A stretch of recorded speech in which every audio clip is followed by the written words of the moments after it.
Ladies and gentlemen, welcome to episode 43 of the Best Phone Plans Podcast. With me, as always, is Dennis. And joining us today, we have special guests, Cherie and Chris from RV Mobile Internet Resource Center. How are you both doing today?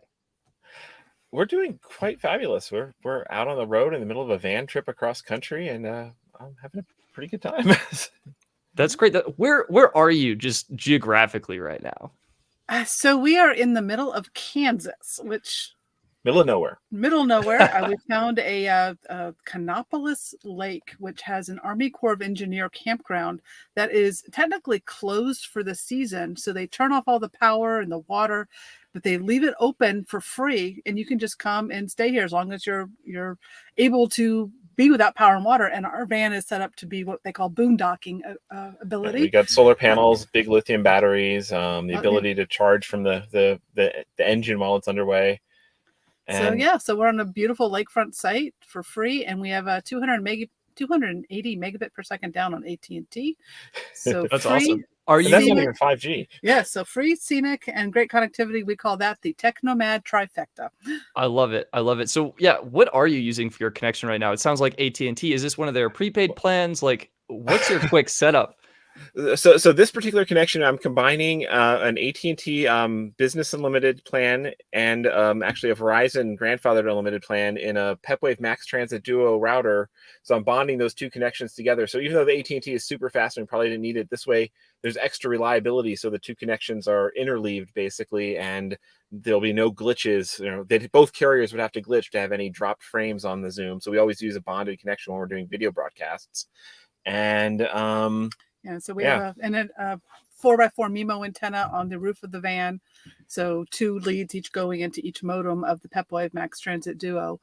That's our default setup for all of our travels, and one that a lot of our community tends to go for. And also inside the Max Transit, because it's got 4 SIM slots, we have a Calyx Institute plan in there as well at the moment. And the other plan is a mobile. We also have a T-Mobile 100 gigabyte plan and a mobile must-have plan, but that's the one. We have lots of plans. We have so many plans. We've collected them over the years, as you know. They come and go, all the good ones.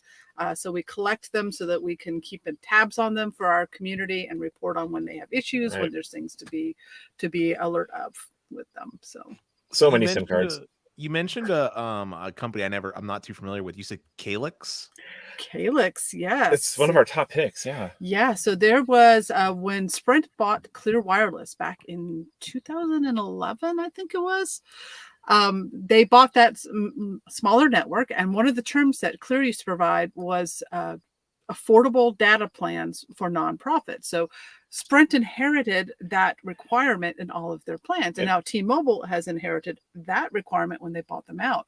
So if you join a select number of nonprofits, and one of them is the Calyx Institute, which is all about internet privacy, so great organization to support, you join them, $500 per year. They send you a mobile hotspot device with a SIM card in it with an unlimited plan for a year that they get through that partnership agreement through there. And it is one of the best plans if Sprint works for your travels, which now T-Mobile. So they now roam on to T-Mobile, and will hopefully become a T-Mobile plan by this time next year. Right. So Calyx has been, because a lot of the nonprofits have they're for low income or students and things like that. But the Calyx Institute is anybody can support the Calyx Institute who believes in internet freedom. So that's one of the nonprofits that can give you access to these plans without having to prove eligibility in some other way other than, yes, I believe in freedom. So Calyx, it's been a great thing it's been around for a while, and so far the lawyers at Calyx think that they're not going to ever be shut down. So we'll see how that lasts. But these plans do come and go sometimes.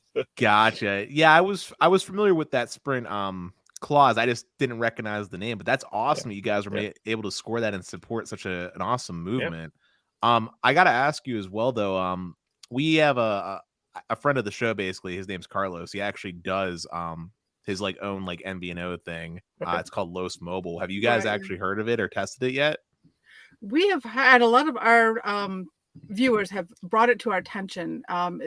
We have not spoken with them. We don't know if they are truly an MVNO by the strictest terms of what an MVNO means, or if they're more qualified. It sounds, when we looked at their website, they look to be more like a third-party reseller, which is a little bit different than an MVNO than what we track. So we have them classified that way in our content, and there are dozens and dozens of them out there that are reselling plans on the carriers. They get them in all sorts of different ways. So gotcha. Yeah. Only reason why I asked is, and specifically for their AT&T access, they do have a truly unlimited AT&T plan with unlimited hotspot, which is similar to the AT&T enterprise plan that you guys are using right now. That's the only reason why I asked. Yeah, that's awesome. I actually had a question from my friend Austin. He was wondering, how do you guys keep track of all of your active SIM cards and plans? I've had a headache myself trying to deal with this. What's your solution? I have just a note file, Apple Notes, so I can just have it synced on my phone and stuff. So I try to remember when I move SIM cards to just mark where they are, and then I also have the details of the plan on that. So but sometimes I forget, and I just have to sit there and like put each SIM into a device and like, what phone number is that? Okay, that's this one. You're in this thing now. Yeah, because we're constantly tracking different routers and different hotspots, so we're moving our SIMs all over, and we're trying to give our audience a feedback on, well, in this sort of category of modem, this plan and this priority level is going to perform this way as compared to this plan on postpaid versus prepaid and versus this whole legacy plan. Like, now let's move to the Cat 18 modems. All right. and that's why we love kind of like the stuff you do is like, because we're not focused on the phone plan side of things very often. We're mostly focused on people who need data, because that's, our audience is people who are trying to live and work on the road, and they need they don't have a home internet connection. Their data plan is it. So whether they're hotspotting off their phone or using a router or using all sorts of other stuff, data is their most important thing. So we're not paying attention to the phone side of things. So it's like, hey, go check out these best phone plans. Stetson. He knows that stuff. We're just talking about appreciate it. Do you guys have one of these? Do you have like a little carrier holder like a this? Little SIM wallet? Yeah, that would hold about 1/10 of our SIM cards. Of our active ones, that would actually. I have an old little. Got a little plastic case. What would that originally come from? I got a little plastic case they just bounce around in, but yes. Yeah. We found this on Amazon. It's been a huge help. I mean, I'm going crazy myself. So definitely, I don't know. The problem is you need to have them not in a phone to put them in here. And it sounds like most of yours are in devices ready to be tested. Most of the time I keep them in a device, because we got so many hotspots lying around. This way, at least I know it's like this hotspot has that SIM in it, and it's like, pull that out. So sure. That's awesome.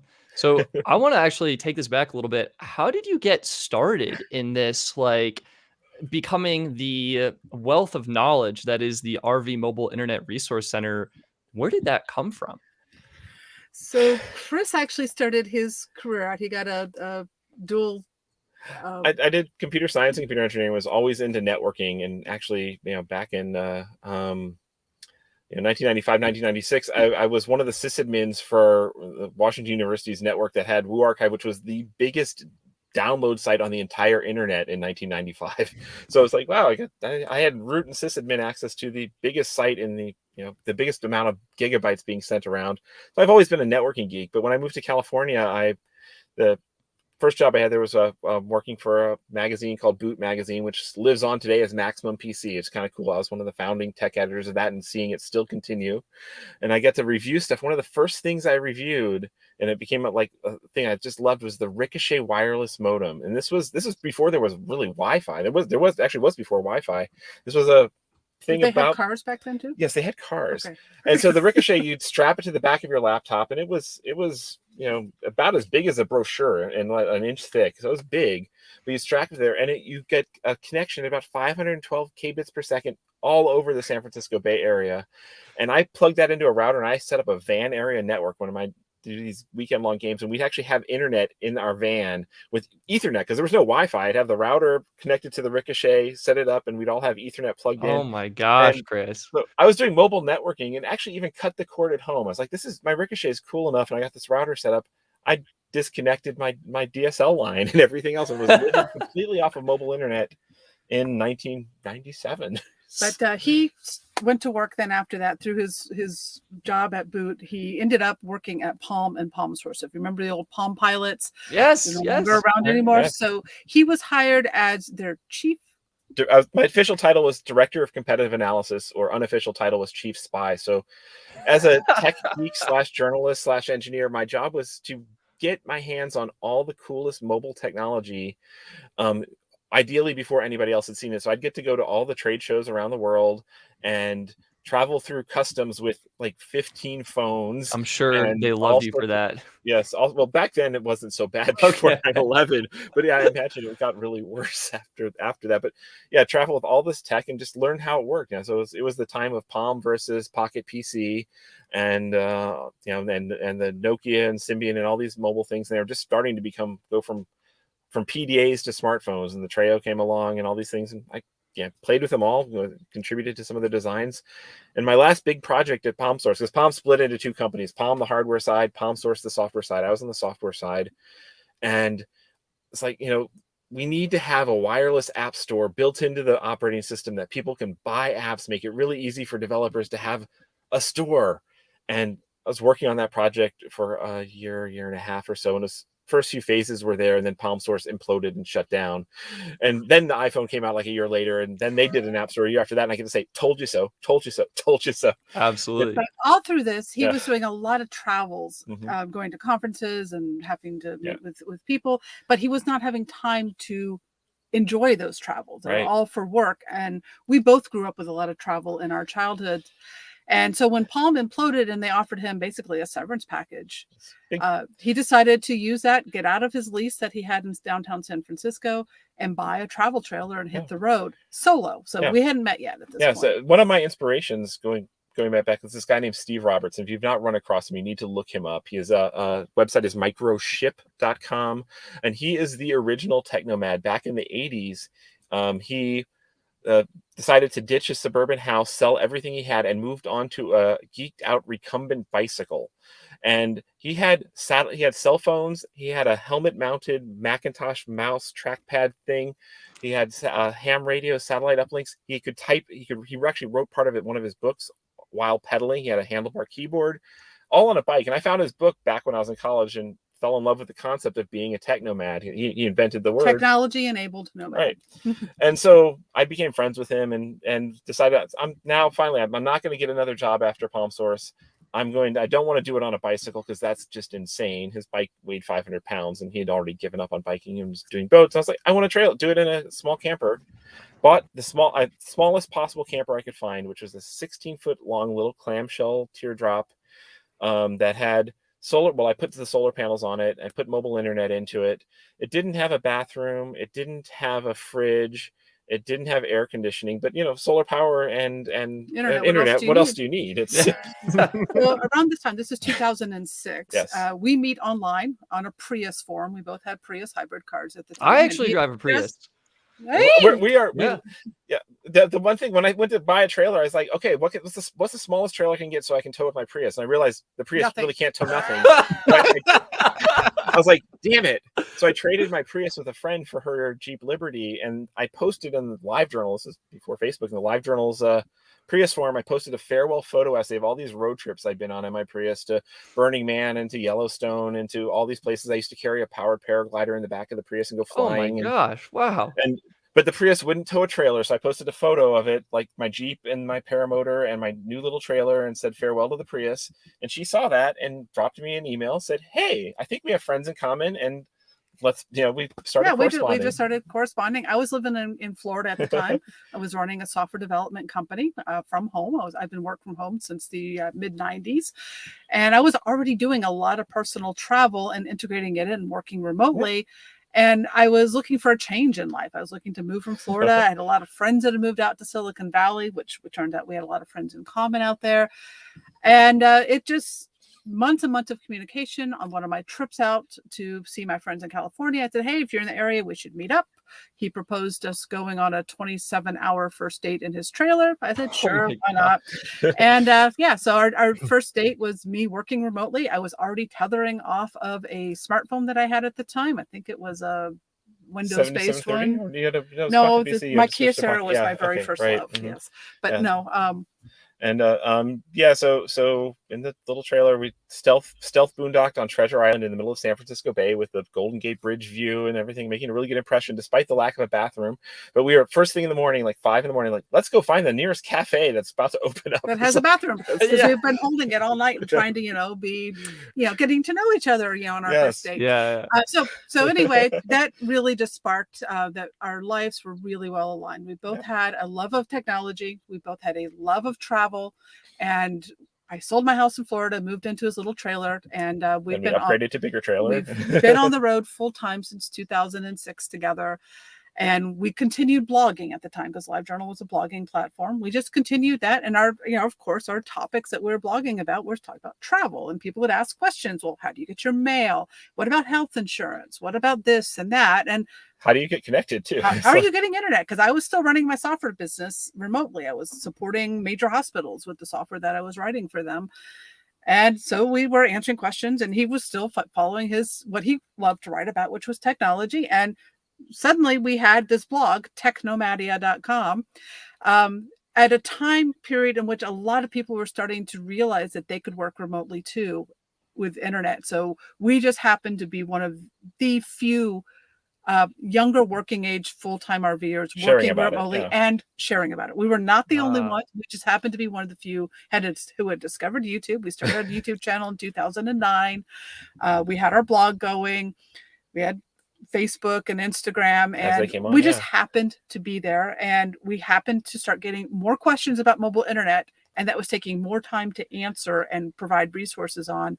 So in 2013, the company I ran with my father for many years, he passed away, and we decided it was time to shut my software development business down and find what was next for us.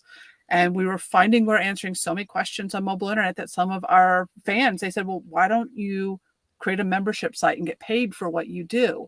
Because we were against affiliates. We didn't want to be biased. We didn't want to be dependent on third-party advertising, or, we wanted to be able to answer people's questions without directing them anywhere other than trying to convince them to spend money. Right. It's like sometimes we don't talk people out of spending money, as opposed to buy this because we get an affiliate.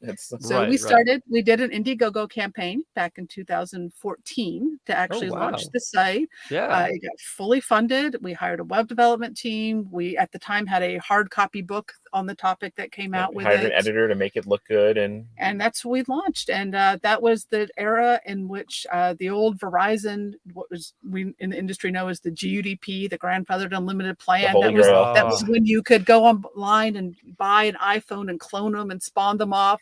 That happened to be happening right as we're launching, and that really got us a big audience. As we had a huge guide of like how to go out, and because you couldn't get the GDP anymore, but if you had an iPhone, you could make two. You basically split them into so we taught people how to do an AOL back then, how to acquire a line, and then how to go spawn them. And that's really where a lot of it, just timing, but there would have been something major that came on, and that started. So we've been running it started as the RV Mobile Internet Resource Center. That was our audience, RVers. But in 2016, we started shopping for a boat. So we now split our time. We're in our van right now.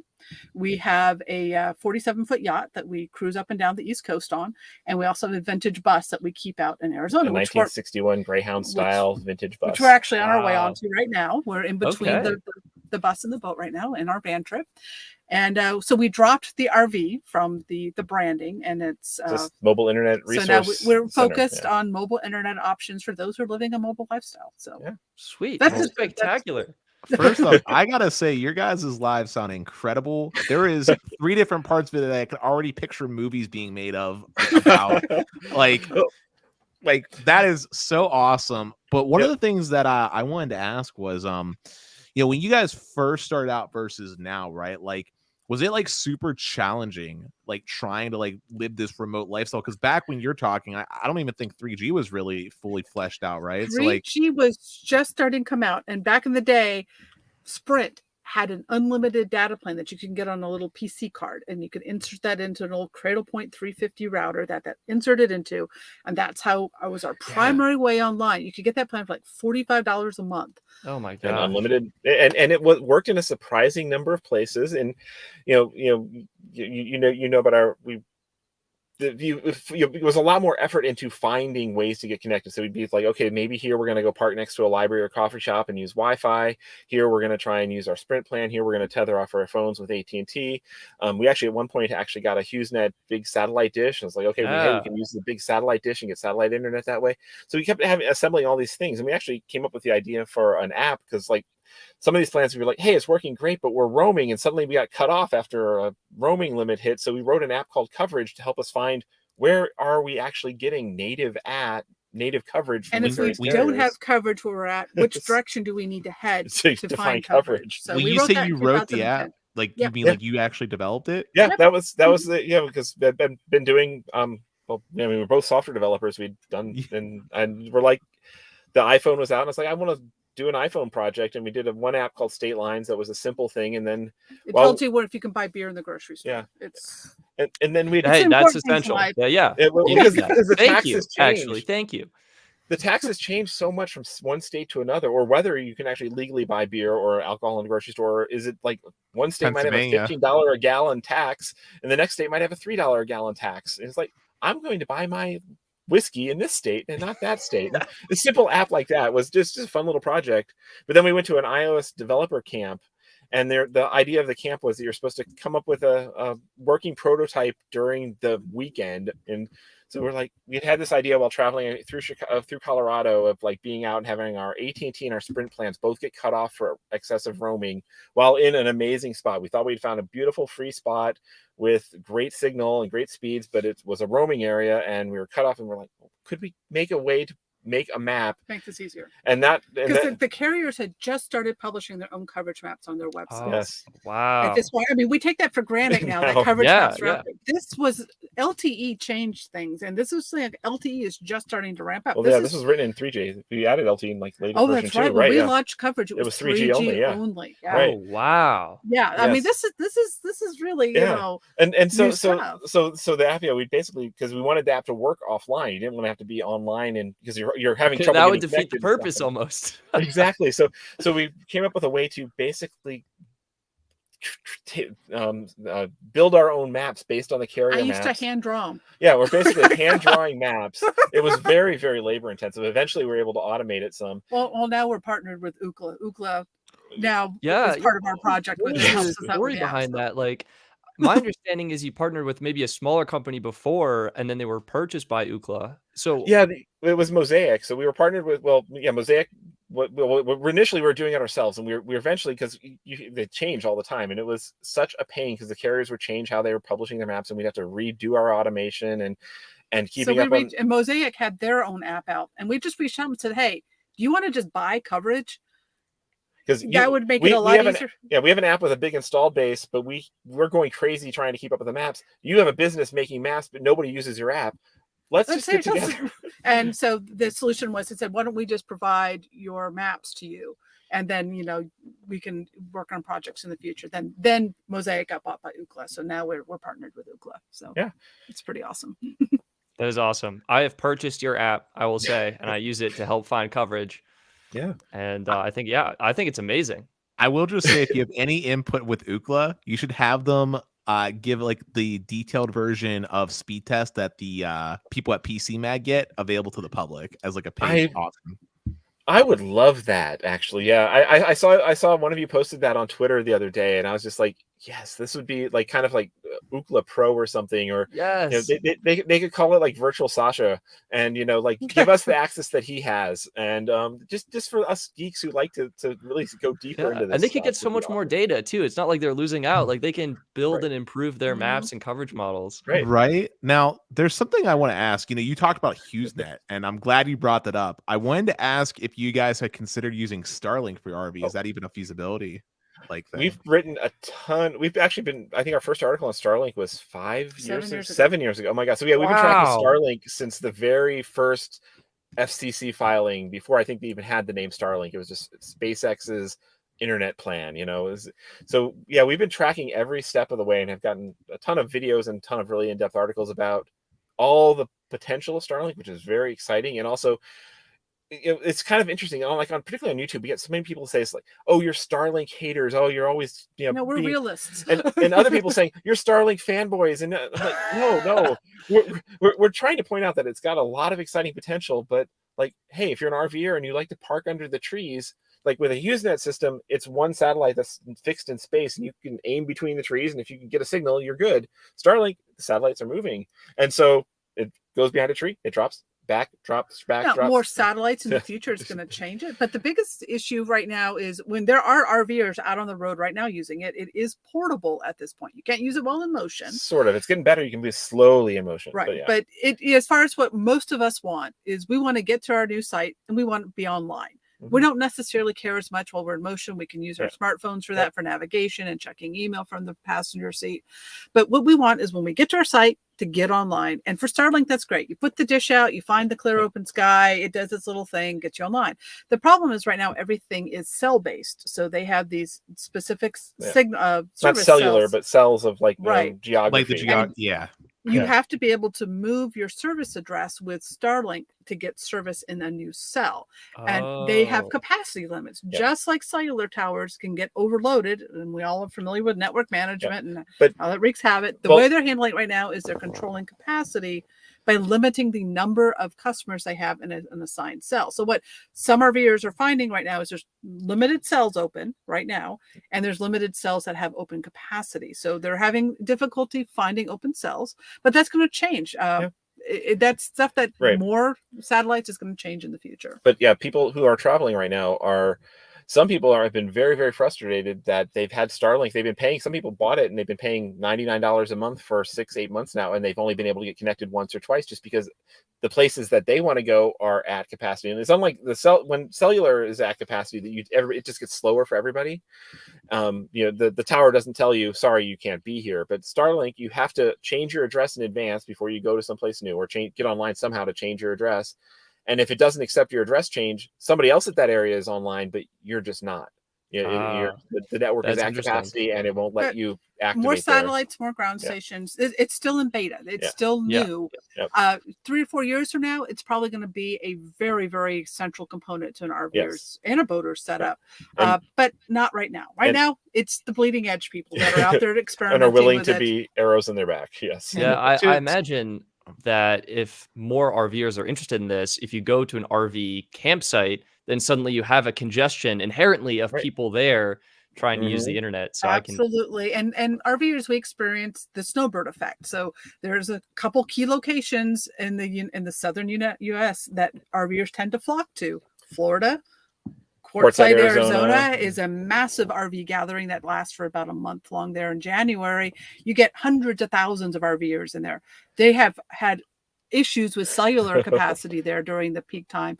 Same thing's going to be a problem with Starlink is, wherever a lot of RVers go to, there's people right now who have been for the last month switching their address on Starlink to Quartzsite for the winter, even though they're not going to be there for 2 or 3 months, just to get their spot in there, which means they are not able to use Starlink in their travels now.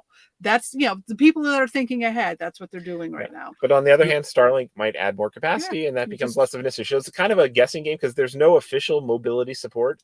And when Starlink does do mobility support, very likely they might have a different mobile plan that costs more and is whole different terms than the $99 a month residential plan, because it has to deal with people who are moving into less and more congested places. Because that's kind of how like Viasat's, their satellite residential plans are. It's not the same all across the country. And in rural areas, they have really cheap data plans for residential satellite, and in more areas where they have less capacity available, they charge a whole lot more for their satellite internet. So maybe Starlink will do that for mobile users. Yeah, because they'll have to reserve that capacity in all markets. To a certain extent, it kind of stinks that they have to do it, but I actually think it's the right approach, at least for now, considering its targeted main objective is rural Americans that can't get access. Right, and they're getting the subsidies from the government for that rural providing. As RVers, we're not here by choice, most of us. So to a certain extent, it's rough, but hopefully they're able to add capacity. But I figured I'd ask. I didn't know if there was something that was being looked into by you guys. Yeah. I have another question though. When you were talking about your current setup, it's definitely like up there with like the me and you geeky networky kind of thing, like prosumer stuff. If you were everyday Joe Schmo, right? Like, and you just wanted to have a really good networking device, to use just in general when you're out and about, maybe you're using it at your house, whatever, what is your number one recommended like hotspot or device that you'd recommend to somebody? So one thing that we have learned in running the Resource Center for the last 7 years is there is no single one best choice. Everyone has such unique needs. It's like, what are you needing to do when you're out and about? Are you trying to do video broadcasting like this, or are you just checking email? Very different use cases. Are you working remotely, or are you just streaming Netflix? Yeah. Will you actually go into a panic attack if you can't get on Facebook today? Or will you get fired? Will you get fired if you aren't able to be at your team Zoom at 9 a.m. and stuff? So people's needs are so different that's kind of where we start with. And we also often have people start backwards, like figure out the data plan that you want first, and then the devices, because some plans don't work in some devices and stuff like that. And I guess one of the things that we steer a lot of people to is consider, can you do what you do on a cellular tablet? Because there's ridiculously good deals on cellular tablets. You can get a $20 really unlimited plan. Right. So the new iPad Mini here. Oh yeah. We got the $20 AT&T plan on it. It's got unlimited data. You can do Zoom on this. You can stream your Netflix. You can use a lot of data right on the tablet. You get a keyboard with it. You've got a little mini laptop. And you plug in an HDMI out, and you've got Netflix on your big screen, and it's got so much flexibility. It's like, okay, so some people, they really do need to get their laptop or their entire home network online. So that's maybe then you want to get a router or a hotspot. Hotspots are a catch sometimes because a lot of the consumer level hotspots are optimized for just one carrier. So it's like, here's a Verizon hotspot, here's an AT&T hotspot. Well, if you want to have both Verizon and AT&T because you need the reliability, because particularly as you're traveling, that best changes by location. Maybe you want a router that supports both of them at once, or makes it really easy to switch between them. Or maybe you want a router that lets you USB tether to two different hotspots at once, or do things like that. Or do you want a USB tether too? Maybe you got a great smartphone plan with, you got the visible plan with unlimited mobile hotspot on it, and you're good with that 5 megabit per second cap and the lower priority and all the other things that go along with that plan. A lot of people are using that visible plan in a smartphone tethered to a basic router that supports USB tethering to it, or even using Wi-Fi as WAN to it and using that as a primary internet connection. Until they have to do their first Zoom call and realize that the high ping times are really not conducive to that, and that they're in the lowest priority and they're in a congested tower. And then they're coming back to us asking, what other plan should What's I my backup for visible? Okay. The only reason I asked, because I know Stetson was looking at or exploring the idea of buying a hotspot to start testing hotspot plans. But I want to circle back real quick to what you were talking about with the tablets real fast. Stetson actually just tested this out. He popped a phone line version of Magenta Max into the tablet, and he found out he's getting full priority access with the full HD video streaming. Did you guys? I was testing this last night, so this is kind of interesting. It's probably a glitch, may not work forever. T-Mobile Max. Okay. It's a Magenta Max line, voice line in an iPad Mini. The cellular data for most things is at the standard 600 kilobit per second cap, but for video, for whatever reason, it's full speed. Okay, so you run a fast.com test. I'm getting like 320 megabits per second on band N41 here, and it'll work perfectly for YouTube, for Netflix, for streaming pretty much any kind of video on the go. You're good to go. That sounds like a glitch on T-Mobile's routing side, but like we run across glitches like this all the time, and we tell people, like, enjoy them while they last. Don't depend on them. Don't build your arsenal around it if you depend on mobile internet. But if you like to play around with things, awesome. And some of these glitches last for years, so it's like, go, awesome. But yeah, T-Mobile has always allowed, because they were one of the first to actually be able to sell their phone plans as data plans. For the deaf community. So they actually offered them officially that way. So their smartphone plans actually do work on data only devices like a smart tablet, and you should get your on device usage on the tablet as you would on a smartphone. So that's been pretty great. Have you guys ever got like any flack from any of the like carriers for pointing out some of their like you were talking about the generating IMEI numbers back in the day for the iPhone to get it was because that was not generating IMEI numbers. That was basically, if you bought a new iPhone, the system just let you keep your same plan on two different phones. So you kept your old phone and you got a new phone with a new number and the same plan, even though the plan was no longer available. So we particularly anything to do with IMEI numbers, we tend to steer people. It's like, do you really want to do that? That's getting yourself into some very dubious areas. We very clearly so we have our site is member funded, so our premium members get a lot more in-depth content. So on our public side, we don't talk about any of the ways that we consider to be using loopholes or using plans against their terms of service. We're very, number one, if the information gets out there, too many people do it, and that's when the carriers take notice. That's our prime one reason. Tablet plan. Yep. Yes. So we officially we talk about how the plans officially work. With our members, we'll give them a little bit more information, but we're very clear. These are against terms of service. These are the risks that you are taking. Or this is a loophole that is just not being enforced yet. Right. There's no risk, but they're just not. They're not shutting the door on this one until they do. Know what your risks are. Know what your risk tolerance is, and we're not your moral compass. We're not going to tell you what is right or wrong. You need to decide that for yourself. And so we all of that sort of stuff is behind our paywall, so it's not very visible to the public or the carriers.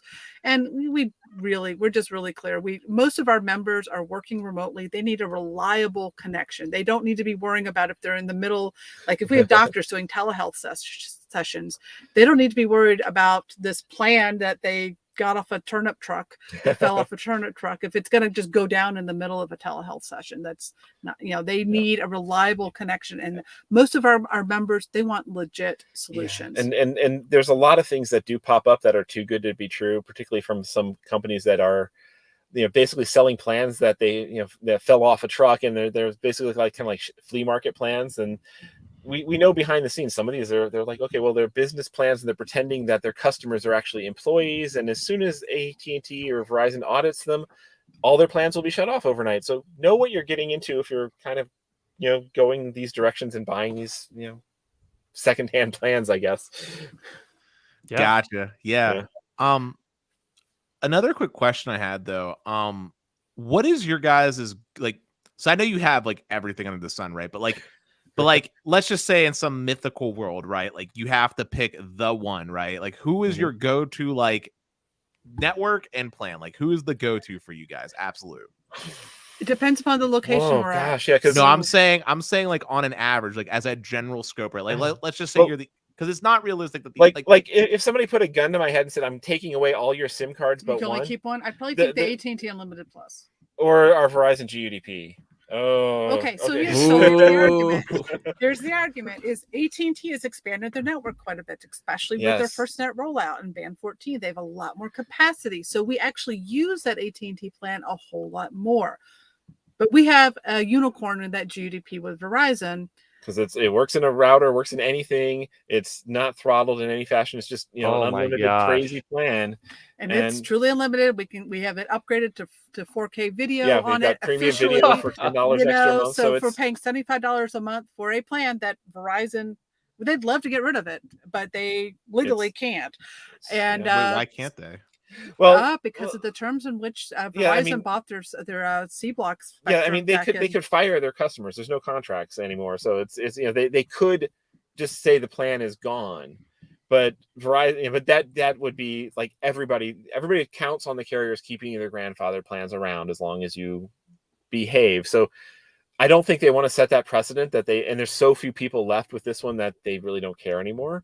The only reason I say that is because I am very familiar with grandfather plans because my dad has been with AT&T literally even longer than I've been on this earth. And I know that there is multiple times where we were on this old 2 gig plan that got pushed up to a 6 gig plan. No one's arguing or anything like that, but it just happened and they eliminated the 2 gig plan. Right. And they rinse, repeat this same mantra until eventually I'm on a 35 gig plan and roughly I'm paying more than I overall was. We didn't make any changes, mind you. We didn't buy new phones because I always buy my phones outright. We did not make any changes. It was just this happened, right? Yes. And that's AT&T. And plus, I'm sure you guys remember, AT&T had a glorious unlimited plan back in the day. And I can't remember if it was around 2013 or 14 was when they put in that data cap on that old school unlimited plan. Yeah, the original iPhone plan. The iPhone plan, they added that. Yes, and that's where network management really got introduced. Is that was the solution to it. Is like, okay, you can't have caps on solid unlimited, but you can do network management. So that's when that entered the vernacular. And there was this like weird period of time where these like grandfathered plans had this because you could transfer ownership of them. So like the original iPad unlimited plan that you could only get for the first few months the iPad was out, people were selling those for thousands of dollars on eBay. Yeah. And then it came back for a while. Then it went away in early 2022. And the Verizon grandfathered UDP, when it was you could still transfer ownership of them, those were selling for ridiculous amounts on eBay. And then Verizon said, okay, you can no longer transfer ownership of the plan. So they basically stop that black market or gray market. But yeah, it's been weird to see this kind of market come and go. Yeah. Use plans. Like they have the plans we want, but they don't want you to have them. So weird. Hang on. What has your experience been with network management and priority levels on the different networks, just from your use case? So AT&T seems to have the most capacity, and we get the least amount of complaints of network management on AT&T's network on plans that are subject to network management or even prepaid.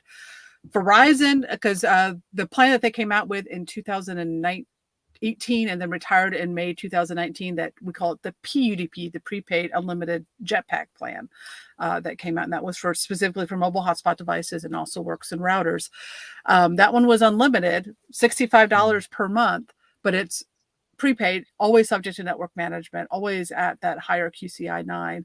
And that one, we get constant complaints anytime someone's in a congested market that they have periods of during the day where it's just unusable. So we get the most complaints with network management on Verizon. They seem to be the most aggressive because they don't have the spectrum and the capacity right now to handle those unlimited plans.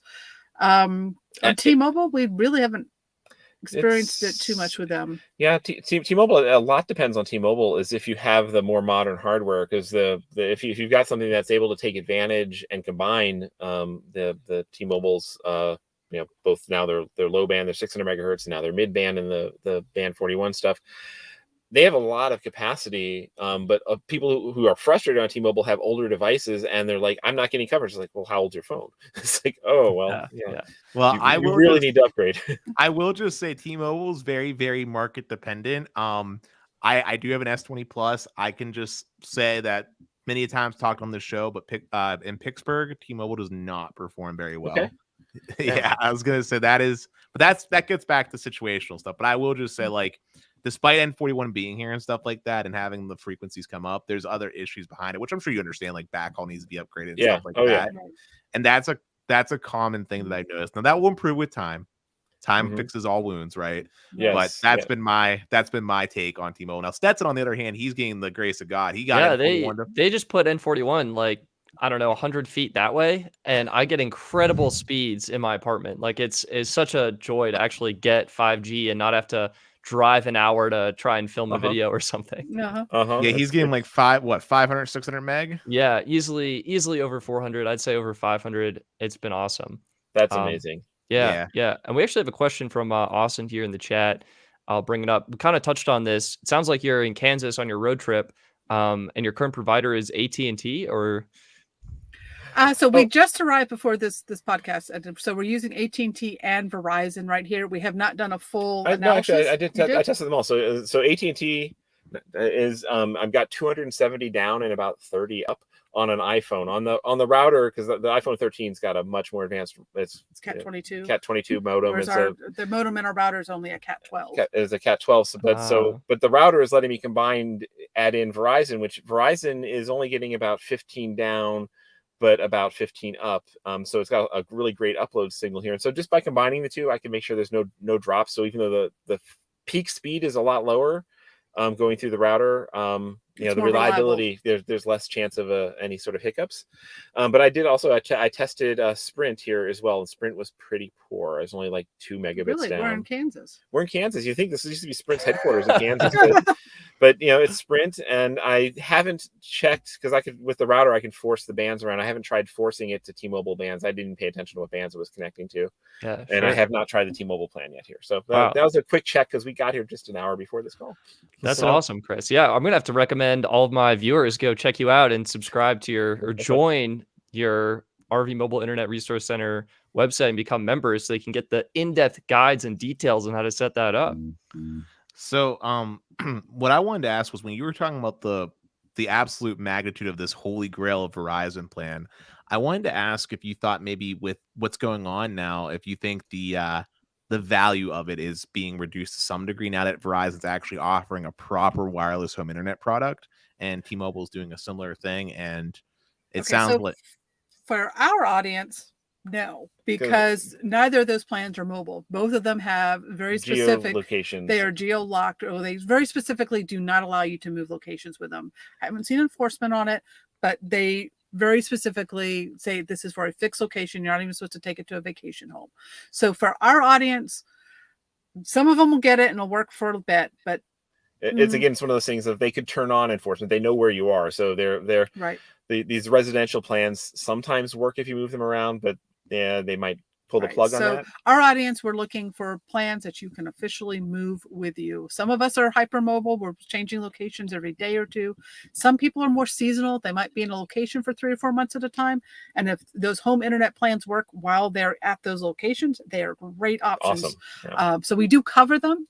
But for those that are wanting a more mobile lifestyle where they can move locations every week or two or around those time periods, then they need an option that can move with them. Gotcha. And I'm actually I'm not surprised about the geo restriction thing, but I mean I'm minorly surprised because I know with T-Mobile specifically, the only requirement really seems for it to work is just being plugged into power. As long as it has power, it seems to want to work. Yeah, but they'll only sell it to you if you have a service address in the area. They basically only offered it places they had excess capacity. So there's very set areas. Probably not available in Pittsburgh. Actually, fun fact, they send flyers all the time. It is available to me, although all right. Although I don't think they did research because Fios and Comcast are here, and at my specific address, I'm lucky to get 25 megabits per second. So T-Mobile is still marketing it though to me very heavily.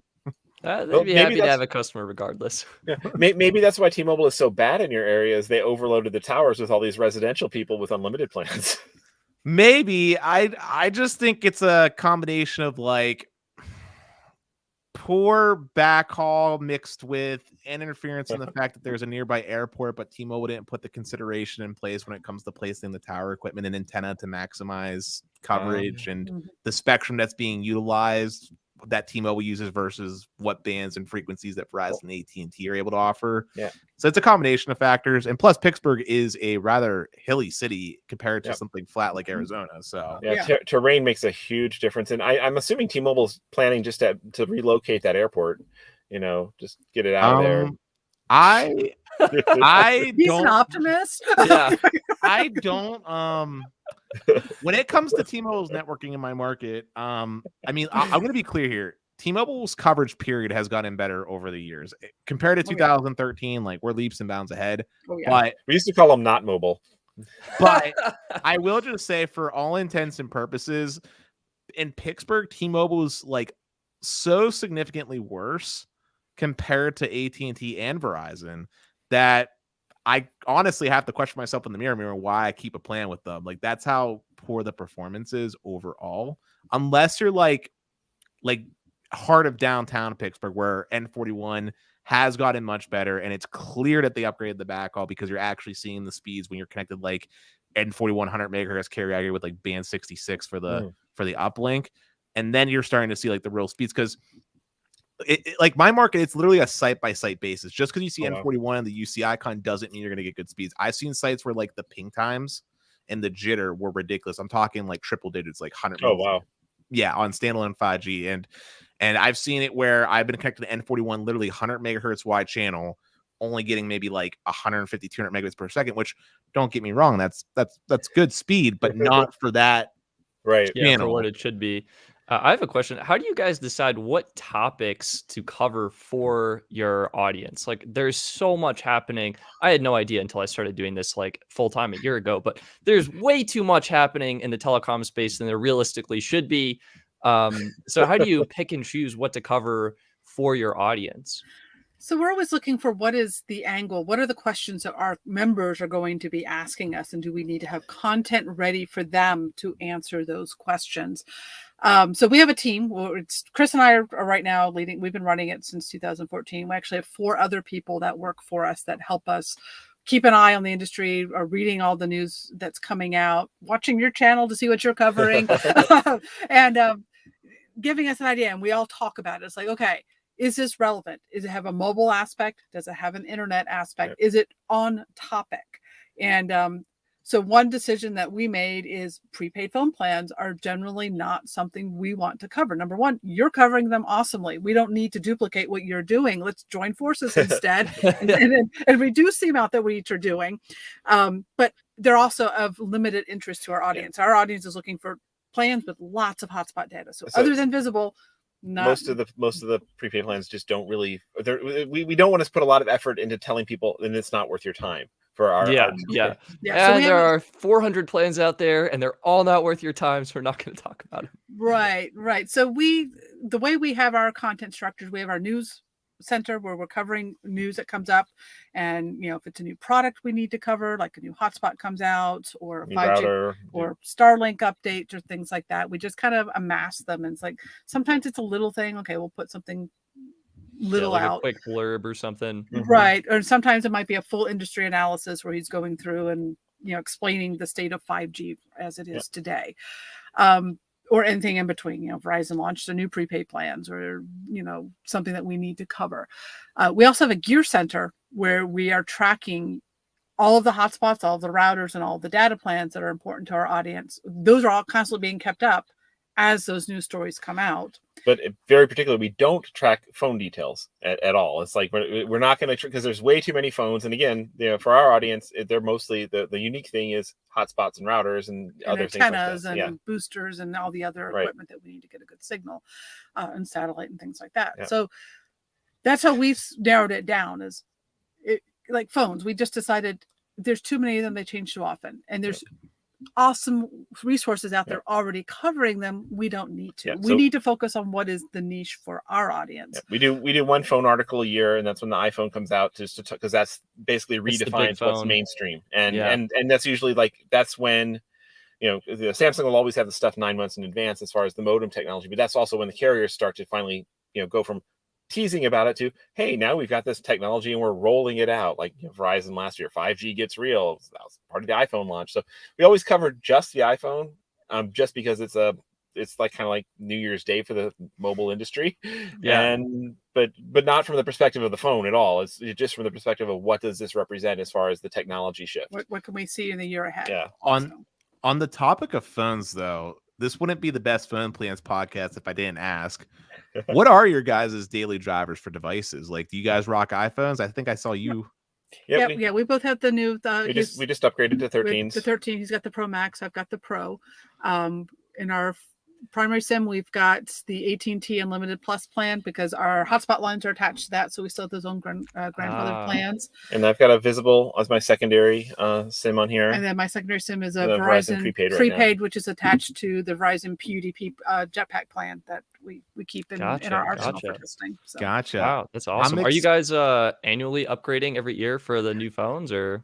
We have the premise that we're going to do it every other year, and just one of us always says on it. But that never works out. We both end up usually wanting. You went 2 years. I did go 2 years, but usually it's not the modem technology that's tempting us to upgrade. We use our iPhones as our filming camera. Yeah. So we're usually upgrading. They'll get you every year with that. Yeah. Gotcha. The camera is better at low light now. Oh, okay. And so we get hooked on that, and we've had every iPhone since iPhone version 1.0. We actually got hired to do some analysis when the iPhone 1 came out. We had a little consulting project, and I got then we just got hooked. It was like, okay. I am so surprised that you never went to Android because, as a fellow nerd here at heart, there's a lot of like, API access and different things like that that you just can't do on I an know. iPhone. And I thought that would kill you on the inside, especially when you were talking about developing apps. I thought that would have crushed your soul and made you go to the dark side of Android. As far as developing apps, up until fairly, because we actually did some app development on Android we actually even submitted an app to Google's like Android API and before they actually launched the first phone. It's like the developer seeding thing. We did some early Android development, but the Android APIs were so far behind and iOS. So we stuck with iOS development. So as far as when you come to people who buy apps, there are more app purchasers in iOS than there are in Android. So as a small team, what we're going to focus on, it was iOS. So we actually now have a developer who does the app development for us, and he does Android versions. So he does both for us now. Oh, wow. That's great. But as far as personally, I mean, we are pretty much an Apple household, and it just doesn't make sense I do have an Android in the drawer that I keep for testing on occasion and stuff, but it's you get kind of sucked into the Apple world, and Dennis has one. I rock both, but every time I think I'm gonna like spend time rocking both, it's just not worth it, and especially since that's not our focus. I mean, most of our audience, they come to us for our expertise in understanding modem categories, routers, antennas, signal enhancing. But I really wish there are some apps just as far as like phone network geeking on Android that I so wish Apple had an API for that we could have like coverage, like the actual coverage map where you can actually record the RSSID values and stuff like that. And just to see the bands and be able to tweak the bands behind the scenes, because there's so much power in being able to force your device onto certain bands to get a good connection in particular places. And that's why but we do it at the router level. So the routers we love, the PepWave routers, the cellular routers have that ability to mark the bands, like use this band, and this band, and don't use these bands. And sometimes that's like finding the secret like VIP lane. You're like, AT&T speed is horrible, and say, no, you ignore every band except band 14, and suddenly fast, glorious. That is the ultimate reason why in my life I have Android on T-Mobile and then like iPhone for AT&T, like because T-Mobile needs that level of like band selection. Plus, as you also mentioned, Android tends to be the first to get things like, say, band 12. Like it was a year or two before Apple actually got band 12 when that first deployed. Yeah, but, I'm an iPhone person myself. I've been having a lot of fun with. I have a rooted Pixel 3a, and there's this great app, Network Signal Guru, that will actually read the QCI value. I'm not 100% sure the accuracy of it, but it does display a value. And from my testing, it seems to be accurate and to correlate with the actual speeds and performance of the plan. So that's been super fun for sure. But yeah, I definitely wish, as you mentioned, Chris, that Apple introduced some extra features for us cellular nerds. Or at least make the app field test mode better. And I saw iOS 15. It is quite a bit better, different. Yeah. But it is still not reliable. It is not Samsung level. Yeah. The stuff doesn't update. It's like you're showing something and you're like, no, that's clearly wrong. And then you leave the app and come back and it's like, okay, it's completely different. And it's still clearly wrong, and then you leave it again and you come back, I think that might be right, but how do I trust it? It's like yeah. All right, I have another question about your news site. How do you guys get content up so early? Because I feel like I'm on Twitter, I see some announcement, like Verizon updated their business plans, like I'm just hearing about it. I hit up YouTube. Cherie is already on there with a YouTube video saying like, I was up at 5 a.m. everybody, I got this video out, here's everything. Like, how are you doing this? So I think you're talking about when Verizon launched their prepaid data plans. The prepaid data plans, like 10 days ago. So that was a stroke of luck. We had actually gotten a tip from one of our viewers that new plans were likely coming in the next day. It happened to be we were staying with his parents in the St. Louis area, and they were leaving at 4 a.m. in the morning to hit the road to head south to Florida, and we had their house. So we woke up to say goodbye to them. And I happened to check, like I checked their website, like, the plans are up. I'm up. I might as well be it. So that was pure luck. Otherwise, it was on our radar because of, like you, I'm sure you guys also get tips probably when new plans are coming out from, because we can't, no single one of us can have our fingers everywhere.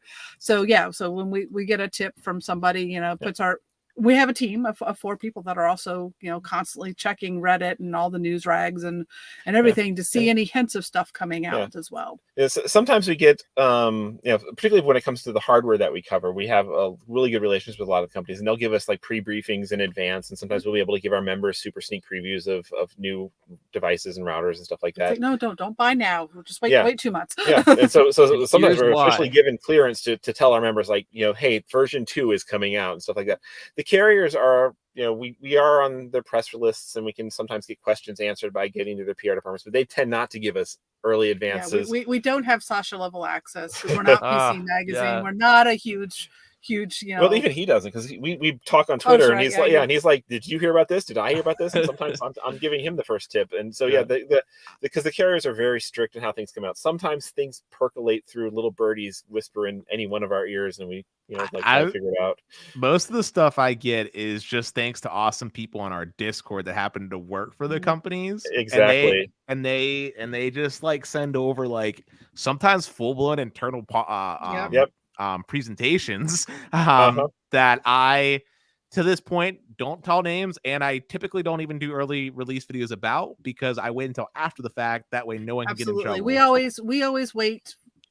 We look for something public and official. But we give our members sometimes a heads up that we expect something, maybe if we feel it's legit enough. But we're not a rumor site. We always confirm, and our goal isn't to be first to market on any news tip. Our goal is to have the news analyzed for RVers and cruisers and how it impacts them. And that sometimes might take longer than just getting out a quick, hey, there's a new plan. But sometimes we're lucky and we are very quick. Sometimes it happens. But the lesson I wish companies would learn from this is I really do wish they would granted, we're way too small for it to matter, but it'd be really cool if in an ideal world, there would be a way for us to prove that we're honorable and maybe get like a week's heads up just to have something really fleshed out. Because like Stetson, he is an artist at heart. Like he will bleed his heart out to make the most beautiful videos that are with these like detailed, I use something on Apple. I don't remember. Yeah, Keynote. I use Apple Keynote. That's the hack, everybody. Yeah, he uses Keynote. Yeah, okay. It's basically PowerPoint for Mac. Yeah, I was gonna say PowerPoint, but I couldn't. It wasn't PowerPoint. But yeah, he fleshed it out stuff. Like I know that's his style, and I know that I would love to, at least be more informed whenever I get ready to talk about the podcast to have some comparisons. Yeah. But yeah, it is what it is. I'm just glad we got awesome fans, and it sounds like you guys are awesome supporters too, since they're helping out too. 100%, absolutely. Yeah, well, we've been on for about an hour, so I definitely want to thank you all. Thank you both for your time. Do you want to answer this last question of Austin's? Austin was wondering if we could touch on some of the worst places in the U.S. for coverage. Region specific. There's probably too many to cover, but I don't know if there's... So, definitely the more west where there's mountains and terrain issues, you start to get more sporadic coverage. A lot of, in our audience, especially with RVers, they want to go to national parks. And they want to work remotely from the national park. And the national parks, for some reason, frowns about a cell tower in the background of people's pictures of Old Faithful for some reson. I would think nothing says Old Faithful like a cell tower. They should put one right there. Aren't they quiet zones too? What's that? Aren't the national parks like some of them like quiet zones where you can't have anything within a certain distance at all? Yeah, so there's all sorts of regulations within national parks, and they obviously don't want to disrupt the reason why people go there by constructing cell towers. So you might see where they have partnered with someone, to put in a cell tower in the village area, or the lodge, and very limited connectivity. But for a lot of places where people want to go and explore in the national parks, very limited. So those are some of the areas you really have to be aware of. Especially if there's no population, a carrier's not going to put a cell tower out where there's no one to use it. And then I guess another thing is there's certain areas that are very sparsely populated that kind of have legacy incumbents. So like West Texas was an AT&T area. That was their market, and it wasn't worth it for the other carriers to put in a tower for a town that has like 4 people. So it's changed over time, but there's still like big chunks of small towns and stuff they're AT&T towns. Verizon might not work there at all, and there's other places where there's legacy going way back to 2G era that they're Verizon towns or little local carriers. Or you get up in some areas where U.S. Cellular is king, and you're going with one of the national carriers, and you get there, it's like, oh, I'm not getting anything. How are you getting online? Oh, U.S. Cellular. Okay. Yeah, that's why for our audience in particular, we say you need at least 2 carriers, if not 3, sometimes 4, just because you're going to be going into places that there's usually if there's people there, there's usually at least one carrier that has something. And so you just might need to change what you're using and how you're connecting. Yeah, 100%. I guess I just thought of one more question that I was curious about. I had my eyes on the Netgear Nighthawk N5, the new one that's 5G compatible, or is it M5? There's two of them. There's one that's sold by AT&T, and there's a new one out that's The unlocked. unlocked. There's also T-Mobile compatible. Yes. Have you been using that? What is your experience? Like thumbs up, thumbs down, or? It's a fine device, but it's twice the cost of the 4G LTE one. So unless you're somewhere that you can really take advantage of it, sounds like he is with T-Mole right behind him. Yeah, it might work well for you. For a lot of our audience, we're not going to places where most 5G is not. It's not so much better than the 4G version that you should pay double this year, particularly because there'll be the new versions next year with the X60 modems. My guess is because like all these hotspots right now have the X55, which has got the Sasha on to talking about the low band and mid band carrier aggregation on 5G. The X60, I suspect the reason nobody has X60 hotspots out right now is because Apple bought every single chip that Qualcomm could make for the iPhone 13 launch. So there literally are no X60s out there other than the ones built into Android phones, into the CPU or the iPhone 13. So, but next year that'll be different, and all the carriers are going to want to get out hotspots that can support the carrier aggregation. So yeah, we kind of, for our audience, we're telling them it's like, except for T-Mobile, it's not worth investing in 5G gear yet. T-Mobile takes advantage of it with that mid-band spectrum and the N41. And so the networks. So that Nighthawk was the unlocked one is like $650 for. Yeah, I was seeing like $700. It's insane. It's an insanely high price. I have a hard time seeing anyone pay that much for it, unless you just like to be on the cutting edge. Right. Now you get the TS9 port. So if you're using external antennas, that's important, or you need that Ethernet out. Those are unique features of the Nighthawk. But the M5200. Direct from T-Mobile, you can get that 100 gigabyte plan for $50 a month with it, and get the hotspot for half off. So, and for a while, again, this like windows of opportunity of cool deals coming. That the T-Mobile had it where the hotspot was for free, and it's unlocked so that you can actually use an AT&T. But it's even if you pay full price, it's $336, and that's a great device for T-Mobile's network to take advantage of their 5G mid-band and UW. So it keeps changing. Well, thank you both so much for coming on, and everyone watching the show can obviously check out your site and your YouTube channel, rvmobileinternet.com. Such a great resource with honestly a wealth of knowledge. Is there anything you want to like leave the audience with, or any, I don't know, like final remarks or things you want to bring up? If nomadic life is inspiring you, it's totally possible if your job allows it to work remotely as you go from amazing locations, and there's lots of options. And if you're looking for information, we are member funded. You'll find no advertising. We don't sell stuff over on the website.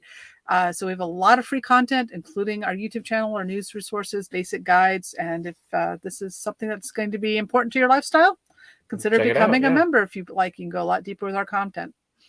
Awesome. Thank you guys so much. Again, links in the video description. Thank you both for joining us. And yeah, that's going to be the show. Yay. Thank you. This is awesome.